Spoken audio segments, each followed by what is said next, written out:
along with the Russian invasion of Israel and all that. That's been, although they don't mention Russia, but they use the word Rosh. Rosh. Right. Yeah, similar to Rus, right? They say directly north. If you go directly north of Jerusalem, come to Moscow. So I don't know. Are you going along with that, with the Russian invasion, the Ezekiel prophecy? Is that something? I see it's certainly a possibility. Certainly a possibility. Our problem is, of course, with these old names that were used by the Hebrews, we have to kind of like try and work out, is it corresponding to this nation or not? But there's certainly reason to think this is, the Russian army that's going to come down. And of course, it's already in Syria, isn't it? So we can see how it's feasible now, whereas it wasn't feasible before we started meddling in Syria. So everything is lining up, and within the Catholic Church it's lining up as well, because... But the Catholic Church doesn't teach eschatology, doesn't it?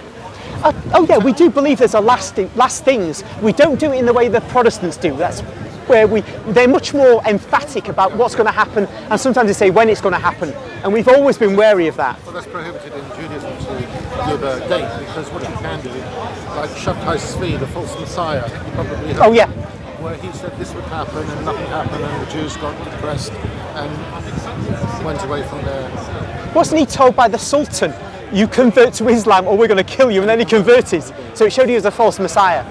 Yeah. But these people do kind of played Judaism down the last 2,000 years. But it's partly because Jews, thank heaven, are looking for a Messiah, because there are some Jews, of course, who say it was all kind of irrelevant, aren't there? A Jew has to expect Messiah any day. Yeah. Every day they have to expect him to come. Yeah. Because we don't know when he comes. And people think, when he comes everything will be great. It's not the case. There'll be judgments on the world. Serious judgments. So there were even some rabbis going back centuries ago saying they would not want to be around when the Messiah comes, because they know what's going to befall on the world. It's not going to be pretty sight. If people can do one anyway. So don't you think sometimes about how, as I said, in the book of Daniel, I know there's that, you said gematria, the computation of the time. I know, and I wasn't going to say, they need to, because we went off that. But one can compute the time in a very straightforward way without symbolically doing so. And you get pretty much at Jesus' lifetime. Now, say you do that. Say you look at the fact... I'll give you a hint, but don't use it against me. Okay? And don't use it to convert people to Catholicism. Okay? But I'll tell you something. The rabbis in the Talmud, what did they say? They said there was, you probably know it anyway, they're saying the last 40 years before the destruction of the temple, the scarlet thread... Yes, it would not turn white. Yes, I've got these quotes. And you know what? Astonishing. The temple was destroyed in 70 AD. And 30 years before, it was 30 AD. Something happened around... About 40 years before, 40 years, doesn't it? 30 AD. So the last 40 years, and the Talmud says, yes, it did not turn white. Yes. And there's I know Christians will run with this and say, well, that's because you killed Jesus. Okay, but at least you'll find with the rabbis, they're not trying to hide things. They'll say, they will say both sides of what happened. They want to come to the truth. Yeah. However, they wouldn't accept him, obviously. Yeah. You know what I'm saying? Yeah. No, this is actually, it's the majority of the rabbis don't, but there are rabbis who've converted over the centuries. Misguided ones. Now that's of course perspective, isn't it? And you're entitled to your perspective. But I'm just saying that the rabbis, fortunately, tell us these things about not just about the scarlet thread, but I think the oil in the lamps that were perpetually supposed to burn would not stay lit in that last 40 years. And the door of the door to the Holy of Holies would not stay closed. Have you heard of the Shekhinah? That's the light that comes from heaven. Right. It was very prominent during the First Temple period. Okay. From Solomon up to the destruction in 586 BC by the Babylonians. During that period, for really 400 years, there was a godly light coming down from heaven, always lit on it through the night. You could see it at night. Right. I didn't know if you know that. I didn't know about It was that. called the Shekinah. I know the Shekinah, yeah, because it went with the Israelites in the wilderness. Now, nobody knows. Okay, did it come down, or was it because the Ark was in the first temple? The Ark of the Covenant was in the first temple period. Yeah. So whether the light of the Ark went up or the light came down, it was less prevalent in the second temple, although it was still there, not as strong. Okay, That's okay. what the rabbis say.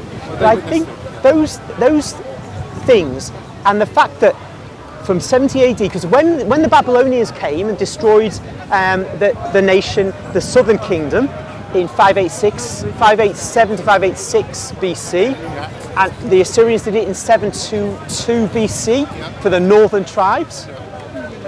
Eventually the people came back. But we've now had 2,000 years, well, 19th centuries up to 1948, of a complete inability to come back. And that seems to me, for Jewish thinking people, should be significant. Something fundamental seems to have happened from AD 70. It's Zechariah who said, I will return you to the land. I think it was Zechariah. Well, you've got, I'm not sure Zechariah, or whether it's Ezekiel says in 38, you know, I think that's where you get the restoration of the people. Valley of the Dry Bones. Yes, 38, yes, I think it's chapter 38. But you've got this, I mean, almost 2,000 years of exile.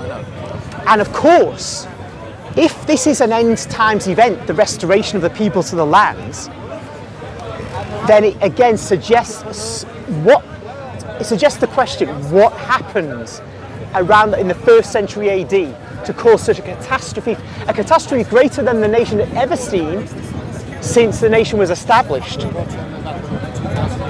Yeah, something fundamental happened. And I, reflecting on that, if I were Jewish, I think, well, I've got to maybe look at this Jesus character a bit more. And what is wrong, I'd say to myself, why are my people so hostile to him? Partly I can understand because we call him God, right? Then there's a history of unfortunate tension between us, the Gentile believers, and the Jewish believers. I would say it starts off with the Jewish hostility to us, but when we get power, we reciprocate. And it's all unfortunate, but it happens. But I would say that apart from us calling him God, it would still be worth a Jewish person on their own back, forgetting what these Catholics say, because we're the originators of this flipping, making him God, right?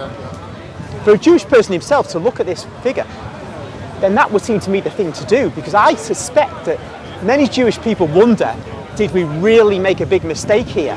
Even, never mind what the Christians tell us, did we miss the boat? Because there's nobody credible that's come up in the last 2,000 years for Jews. They've all been, you know, damp squibs of alleged messiahs. Bar Kokhba, complete waste of space, caused things to be even worse than they were. And Rabbi Akiva misled, you know. Rabbi Akiva actually thought he was the Messiah. Yeah, and that showed how easy it is how some of these people can be real deceivers. And Jesus said people would come, false Christs. And Bar Kokhba, to deceive someone like someone as great as Akiva. Akiva was one of the greatest. I don't know what happened to him. He was he not martyred? He was, by the Romans. He was one of the greatest rabbis who ever lived in that time. Yeah. Something happened to him to make me think that this Bar Kokhba was the Messiah. Because we'd say Satan can do this. Obviously he operates amongst all people, but he's got a special eye on the Jews. And we think that when the people of Israel reject, not all of them, because obviously the whole Catholic Church was run by Jews first, it's just that the Gentile world being massive in its population, it's going to eventually become Gentile. But that rejection of him by the majority left the Jewish people naked to Satan's onslaughts.